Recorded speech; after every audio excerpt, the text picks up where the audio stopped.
మహానుభావుడైనటువంటి వాడు కాలభైరవుడు. కాలభైరవుడి వృత్తాంతం గురించి కాశీఖండంలో ఎంత గొప్పగా చెప్తారంటే, మనిషి తట్టుకోలేని కష్టాలలో అత్యంత భయంకరమైనటువంటి కష్టం కారాగారవాసం.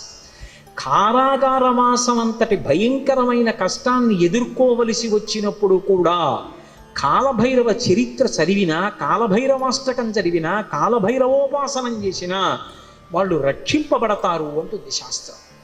అంత అద్భుతమైనటువంటి మూర్తి ఆ కాలభైరవుడు. సాక్షాత్ పరమేశ్వరుడే కాలభైరవుడిగా ఆవిర్భవించాడు ఒకానొకప్పుడు. కాలభైరవావతారంలో ఆయన లోకానికి కొన్ని మర్యాదలు నేర్పాడు. అందుకే ఒకప్పుడు అందరికీ ఎలా అతిశయం కలుగుతూ ఉంటుందో, గర్వం కలుగుతూ ఉంటుందో, అలా త్రిమూర్తుల యందు కూడా ఇటువంటి పోకడ ఒకటి రజోగుణ సంబంధమైనటువంటి వారి యందు కలుగుతూ ఉంటుంది. సృష్టికర్త అయినటువంటి చతుర్ముఖ బ్రహ్మగారు సహజంగా రజోగుణ తత్వంతో ఉంటాడు, అందుకే ఎరుపు రంగుతో ఉంటాడు.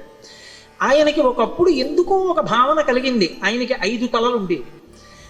నాకు 5 తలలు, పరమశివుడికి 5 తలలు, సద్యోజాత అఘోర తత్పురుష వామదేవ ఈశానములని 5 తలలైనవి.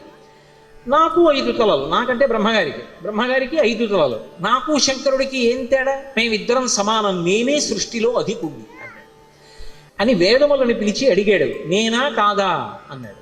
ఋగ్వేదము, సామవేదము, యజుర్వేదము, అథర్వణ వేదము కూడా నువ్వు కాదు, పరమశివుడే సృష్టికంతటికీ కూడా మహాపురుషుడు, ఆయననే వేదములన్నీ కొలుస్తున్నాయని చెప్పి ఆయన అంగీకరించలేదు. ఆయన అహంకారం తగ్గించడానికి శంకరుడు సభలోకి ప్రవేశించాడు. ప్రవేశిస్తే ఒక్కొక్కసారి అతిశయం, గర్వం అనేటటువంటిది కలగకూడదు, కానీ అది కలిగితే ఎంతటి వారిని కూడా ఎలా పడగొట్టేస్తుంది అన్నదానికి ఈ ఆఖ్యానాలన్నీ వస్తాయి. రామకృష్ణ పరమహంస ఒక అద్భుతమైన మాట చెప్పేవారు. ఒకప్పుడు ఒక మహారాజు గారు ఒక భద్రగజం మీద ఎక్కి వస్తున్నాడు. భద్రగజం అంటే ఎంత ఉంటుంది? గురువాయూరులో రాత్రి కృష్ణుడి ఆలయం చుట్టూ ప్రదక్షిణం చేస్తాయి ఏనుగులు, అందులో భద్రగజాలు వస్తాయి. భద్ర అనే జాతికి చెందినటువంటి ఏనుగులు. అసలు ఆ ఏనుగుని చూస్తే ఓ పెద్ద కొండ శిఖరం నడిచి వెడుతున్నట్టు ఉంటుంది, వచ్చి వరుస క్రమంలో నిలబడతాయి గుడి చుట్టూ. అది ఎక్కాలంటే నిచ్చెన వేసుకుని ఎక్కాలి. కానీ ఎంత క్రమశిక్షణగా ఉంటాయంటే, దాని కుంభస్థలం మీద కృష్ణ పరమాత్మ విగ్రహం పెడతారు. పెట్టి అర్చకుడు ఎక్కడానికి వచ్చినప్పుడు అది కాలు చాపి ఈ సంధి భాగం బయటికి వచ్చేటట్టుగా, ఎముక పైకి వచ్చేటట్టుగా ఉంచుతుంది. ఉంచి తల ఇలా పెడుతుంది. పరిగెత్తుకుంటూ వచ్చి అర్చకుడు దాని చెవి పట్టుకొని ఈ సంధి భాగమునందు ఎగిరి కాలు పెట్టి మెట్లెక్కినట్టుగా దాని శరీరం మీద ఎక్కేసి కుంభస్థలం మీద కూర్చుంటాడు. అంతెత్తునుంటుంది భద్రగజం.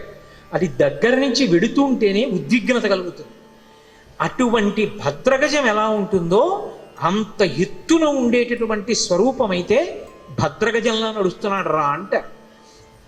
అలా మహానుభావుడు సాక్షాత్ శంకరుడు సభలోకి ప్రవేశించాడు. ప్రవేశించి ఆయన నిలబడ్డాడు. బ్రహ్మగారు చూసి అతిశయంతో ఉన్నాడు కదూ. నేను అతిశయం అన్న మాట గురించి కదూ మీతో మనవి చేస్తున్నా. అటువంటి భద్రగజం మీద మహారాజు గారు వెళ్ళిపోతున్నారు.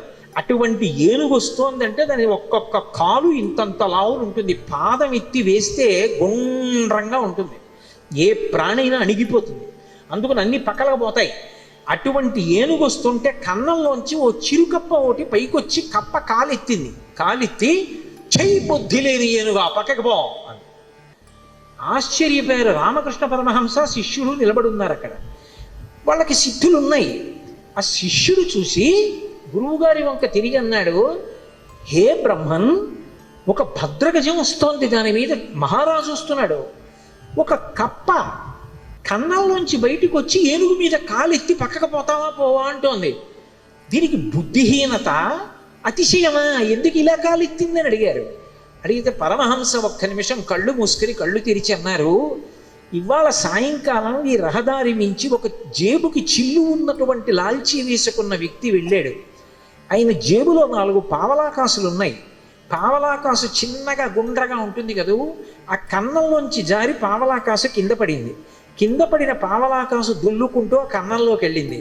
కన్నంలో కప్పు ఉంది. కప్పకి పావలాకాసు దొరికింది. ఇప్పుడు కప్ప దగ్గర పావలా ఉంది కదూ, ఏనుగు మీద కాలెత్తింది. పావలా ఉన్న కప్ప ఏనుగు మీద కాలెత్తితే అన్నీ ఉన్నాయనుకున్న నాబోటిగాడు విర్రవీగితే అందులో అతిశయం విచిత్రమైన లక్షణాన్ని కల్పిస్తుందో చూడండి. బ్రహ్మగారి అంతటి వాడికి ఒకప్పుడు ఈ ఆవేశం వచ్చింది. ఎందుకు అంటే తలల సంఖ్య లెక్క పెట్టాడు. నాకు 5 నీకు 5.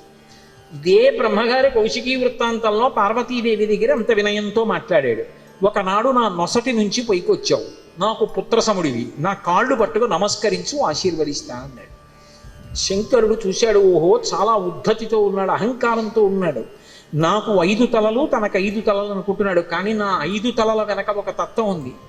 అది తూర్పుకి తిరిగి ఉన్నటువంటి తలని తత్పురుష ముఖం అంటారు, దక్షిణానికి ఉంటే అఘోర ముఖం అంటారు, పశ్చిమానికి ఉంటే సజ్జోజాతం అంటారు, ఉత్తరానికి ఉంటే వామదేవం అంటారు, పైకుంటే ఈశానం అంటారు. ఈ పంచభూతముల మీద మోక్షం మీద అధికారం కలిగి ఉంటాడు 5 ముఖాలతో.